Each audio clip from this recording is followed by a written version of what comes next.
Welcome to Learning Unit number 2. In Learning Unit number 2, we're going to look at workforce issues and creation of a healthy workplace environment. So we know that there's an increasing appreciation, as stated by the authors, of the importance of a well-trained, well-staffed, and well-rested workforce in regards to delivering safe patient care. And we know that because there is now a wealth of evidence, and a lot of it, as the authors noted, coming from nursing, that links low nurse-to-patient ratios and long work hours with poor patient outcomes.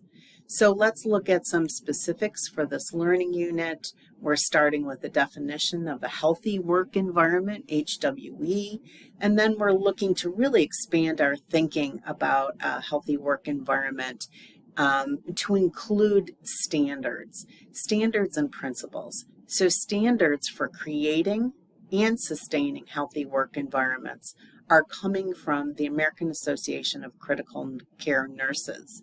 Some of the basic principles for creating and sustaining healthy work environments will be coming from the American Nursing Association. They have 7 basic principles.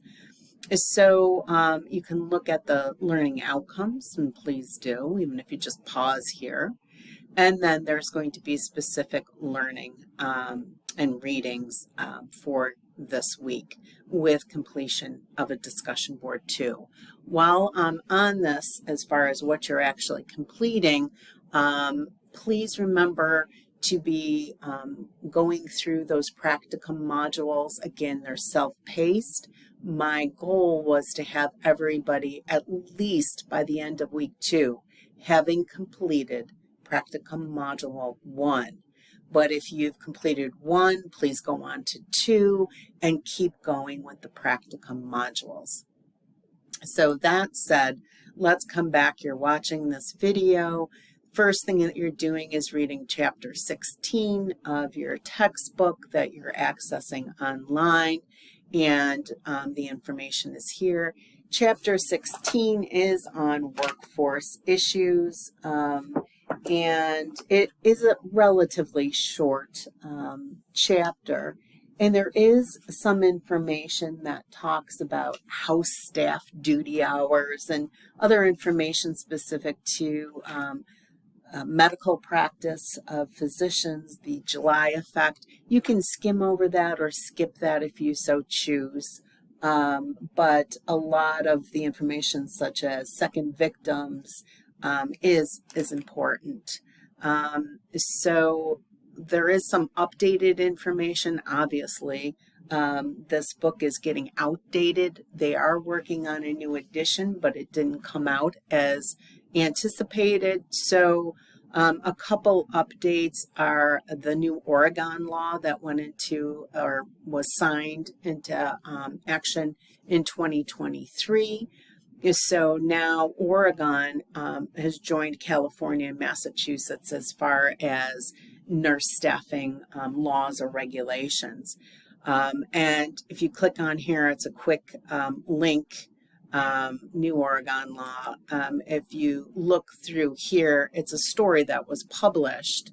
But what I found also very interesting, they specify the nurse staffing ratios.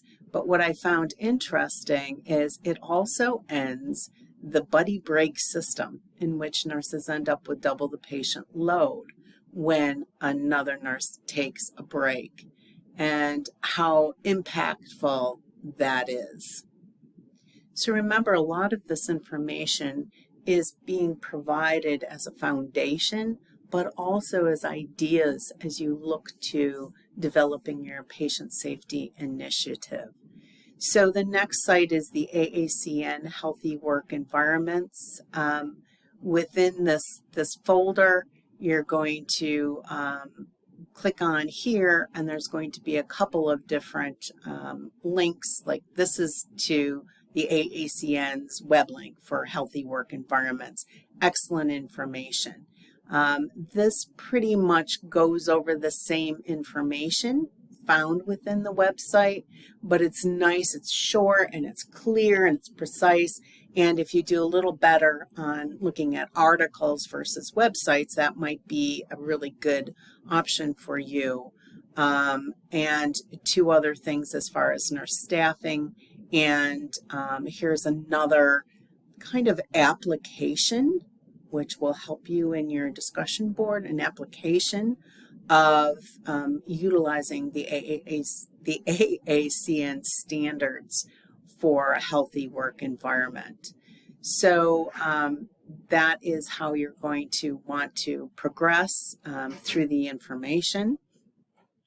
And the next link will take you to the American Nursing Association's Healthy Work Environment, specifically to the Nurses' Bill of Rights. So I think you're going to find this also to be quite informative. But let's take a minute and go back to our website here for the Healthy Work Environments. If you click on that, which you will, you're going to notice a lot of different information. Read just some of the basics here.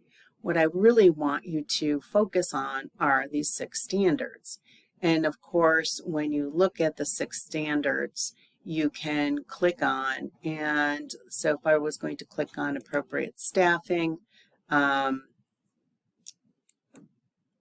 it will give me the definition, a brief introduction, critical elements for both organizations and individuals, and part of my why the site is really important is because it also gives you a lot of other resources found within this link that you may be using as you develop your patient safety initiative. So now as we come to an end, this is the Unit 2 discussion board.